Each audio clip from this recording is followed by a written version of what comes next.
xin chào anh em. Hôm nay để quay trở lại với anh em với một clip trong danh sách góc mê xe.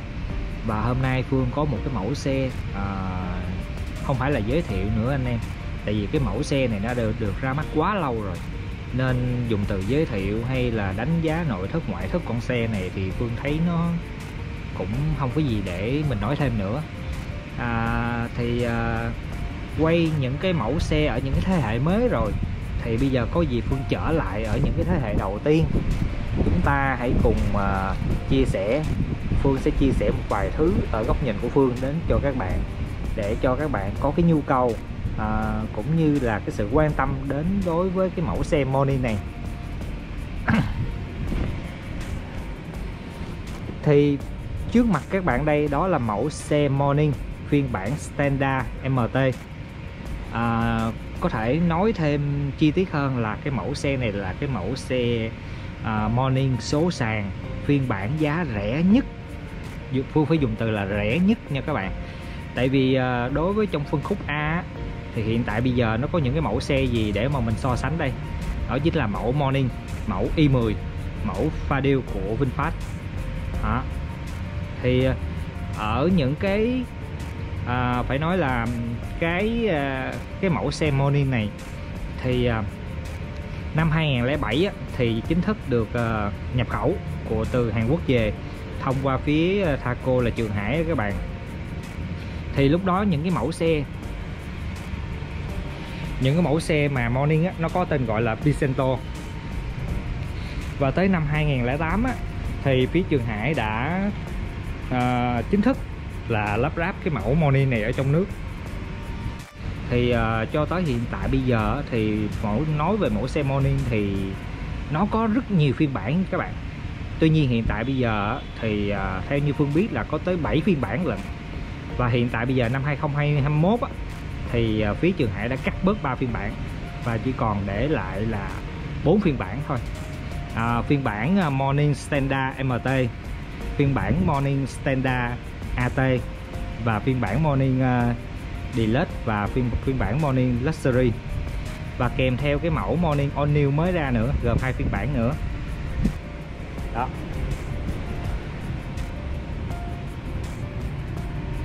Và hôm nay chúng ta trở lại đối với cái mẫu xe Morning huyền thoại số sàn. Đó chính là mẫu xe Morning Standard MT có hộp số sàn 5 cấp, trang bị cái khối động cơ 1.25 lít DOHC Kappa. Thì như hồi nãy Phương nói thì đối với dòng A thì nó chỉ lanh quanh có 2-3 mẫu thôi, Morning nè, i10 nè và Fadil mới ra. Trở về lịch sử thì cái mẫu xe dòng A, cái mẫu xe con cóc mà phải nói là huyền thoại hơn cái mẫu Morning nữa, đó chính là cái mẫu Daewoo Matic. Cái mẫu xe đó mới đúng là huyền thoại nha các bạn. Cái mẫu xe đó được ra mắt vào năm 1998, năm 98 đó. Lúc bấy giờ xem trên TV quảng cáo thì người ta thường so sánh là cái con xe Matic đó nó chỉ hơn cái con xe tay ga hơn con xe tay ga SH một chút xíu thôi, nhỉnh một chút xíu thôi đó.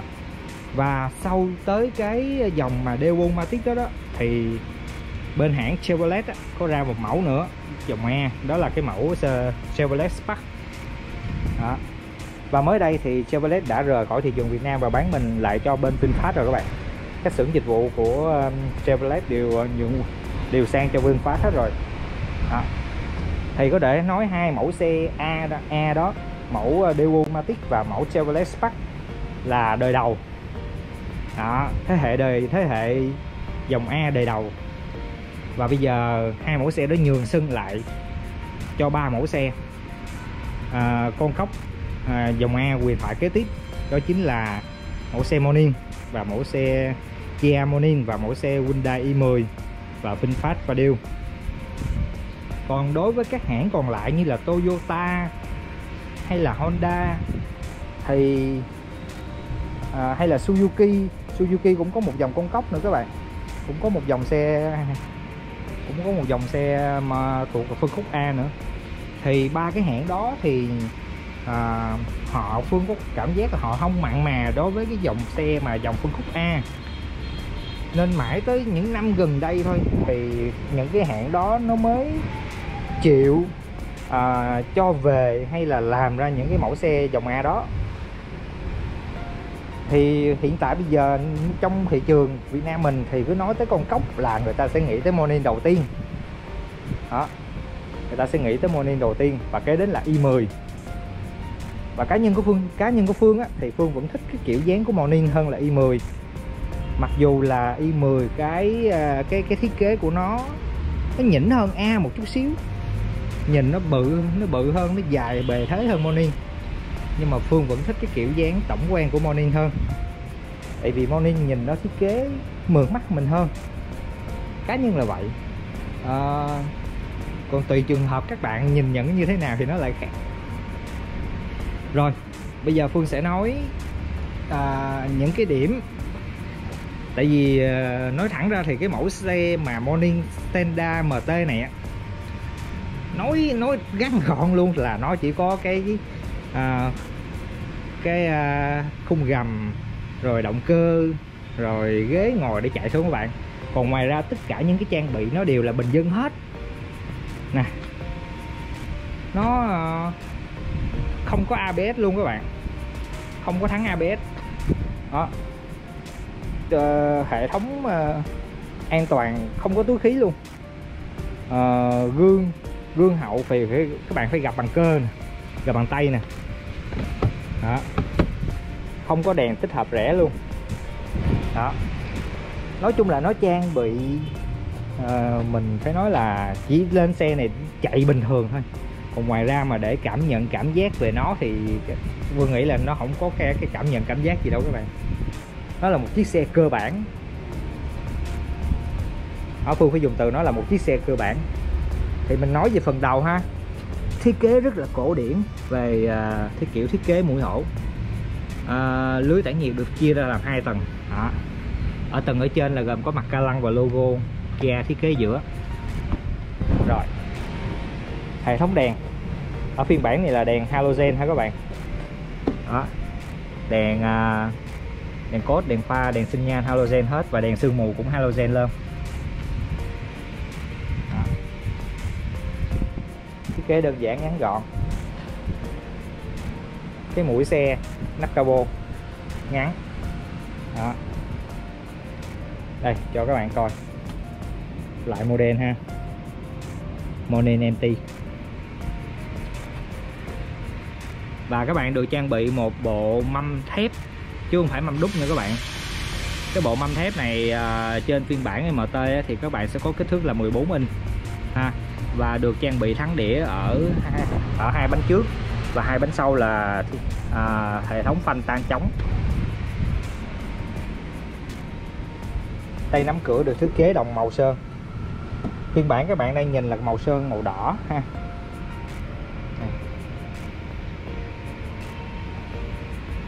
Đó. Các bạn lưu ý nha, đối với xe Kia thì Phương đã nói rồi là cái phần mà những cái hộc vải mà để bọc cái bánh này nè, cái lòng dè, họ rất khi là tiết kiệm nha, không có làm hết để lòng cho nó sạch sẽ. Nếu mà các bạn thường mua xe Kia với trường hợp này là các bạn phải chịu khó đi phủ gầm, chứ không là chạy là theo thời gian là hệ thống khung gầm rệu hết đó. Nhìn nè, nó không có cái bộ bảo vệ nước khi xe mà chạy ha. Đối với Kia thì các bạn phải để ý nha, cái gầm nha. Rồi phần đuôi thì các bạn đèn hậu các bạn vẫn là đèn halogen bình thường thôi. Trên trần có anten. Và mẫu xe này không có camera lùi nha các bạn, cũng không có cảm biến gì luôn nha. Thắng là thắng bình thường, thắng không có ABS gì hết nha, không có phân bổ lực phanh gì hết nha các bạn. Cái gương hậu thì các bạn gương chỉnh bằng điện đó, nhưng mà gặp là gặp bằng cơ, không có đèn sinh nhan, lưu ý. Dưới nắp capo của mẫu xe này là một khối động cơ 1.25 lít DOHC của thế hệ động cơ Kappa cho cái công suất cực đại là 86 mã.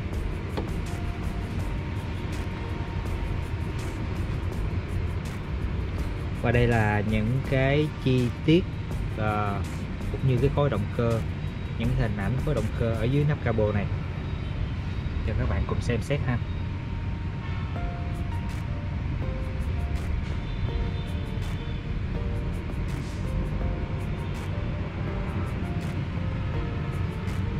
Rồi, và đó chính là tổng quan những cái chi tiết của khối động cơ nằm ở dưới nắp capo của trên mẫu xe này, Morning Standard MT. Nội thất thì nói sơ cho các bạn biết thôi, là chúng ta sẽ có cái gì. Chúng ta sẽ có ghế bọc xi, và sàn thì chúng ta sẽ có được cái bộ simili bọc sàn đi theo xe ha. Đó. Phần hàng ghế sau các bạn có thể gập thành 64, tăng diện tích khoang hành lý lên ha. Và hệ thống an toàn thì các bạn sẽ không có túi khí gì hết nha các bạn. Mẫu xe này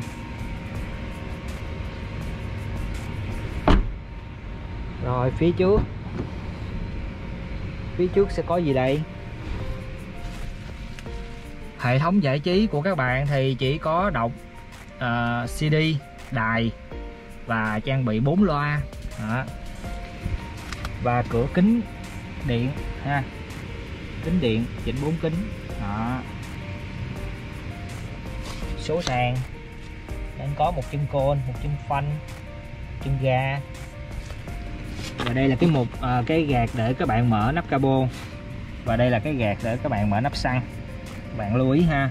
Ghế thì đương nhiên là chỉnh cơ rồi các bạn, chỉnh cơ nè, ghế tài ghế phụ đi chỉnh cơ và thắng tay cơ.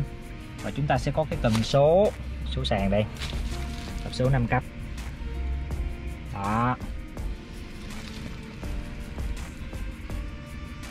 Và chúng ta chỉ có một vùng làm lạnh thôi, đơn giản như đang giỡn.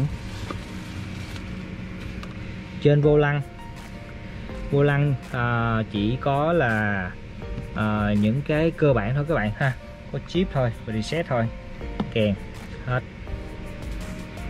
Và đây là một đồng hồ trung tâm của trên mẫu xe này. Và chìa khóa là chìa bình thường thôi nha các bạn. Đó, Phương mới lấy ra, giờ ghim vô. Các bạn sẽ có một cái tẩu sạc 12V. Đó, hai hộp daily. Chiếc xe này phải nói là đúng là cơ bản của một chiếc xe bình thường luôn các bạn. Cơ bản của một chiếc xe thôi, có nghĩa là lên chạy thôi, không có thao, không có cảm giác gì thêm. Đó. Đây là chỉnh gương hậu. Quay thêm một chút xíu cho các bạn coi thôi ha. Đó.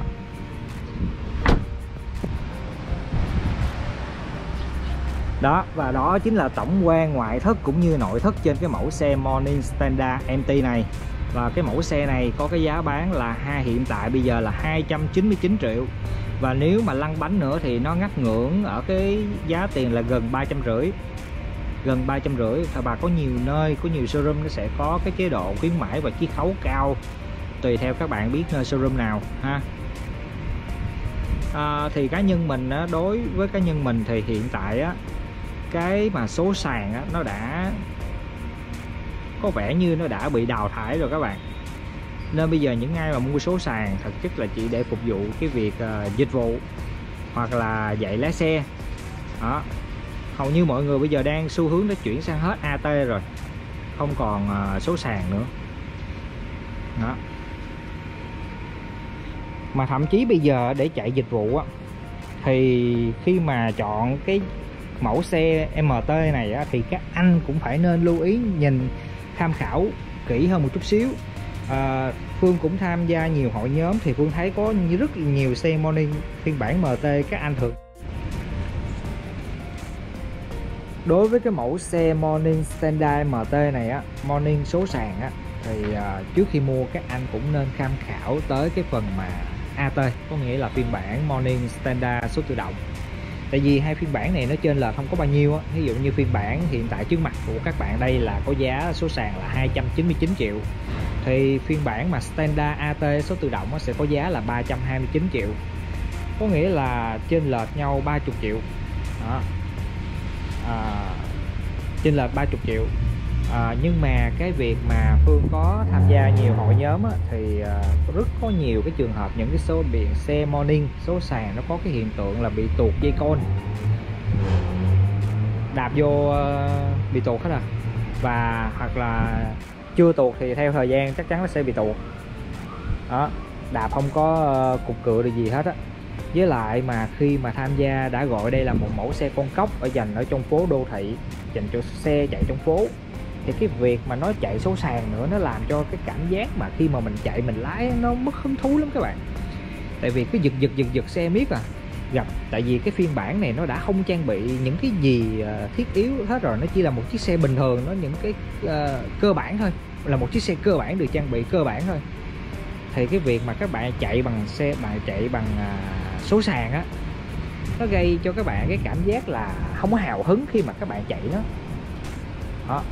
Thậm chí là chạy dịch vụ thì các bạn bào miết với cái số sàn này á, thì như hiện tượng như Phương nói hồi nãy là nó sẽ tuột dây côn. Nói chung là nó sẽ rất là ảnh hưởng tới cái bộ việc mà côn, cái bộ phận Amaya của xe. Thì trên lệch nhau khoảng 30 triệu các bạn sẽ có một cái sự lựa chọn tốt hơn, đó là hộp số tự động.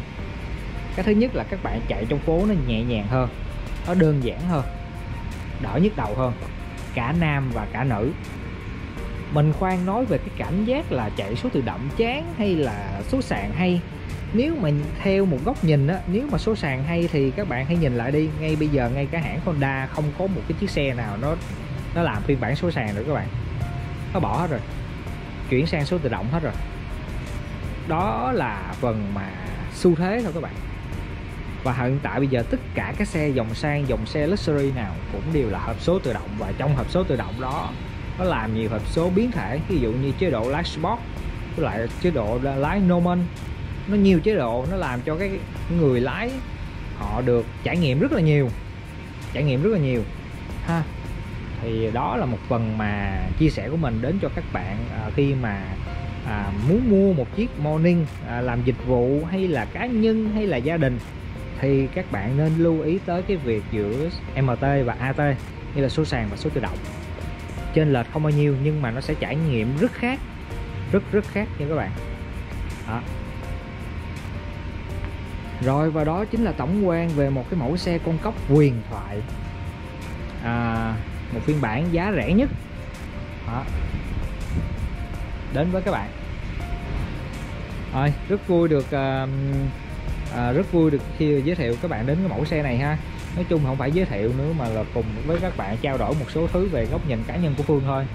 Đối với mẫu xe này thì nó đã quá là thân thuộc đối với người Việt Nam mình rồi ha. Rồi, clip tới đây là hết. Xin hẹn gặp lại các bạn ở những clip tới ha.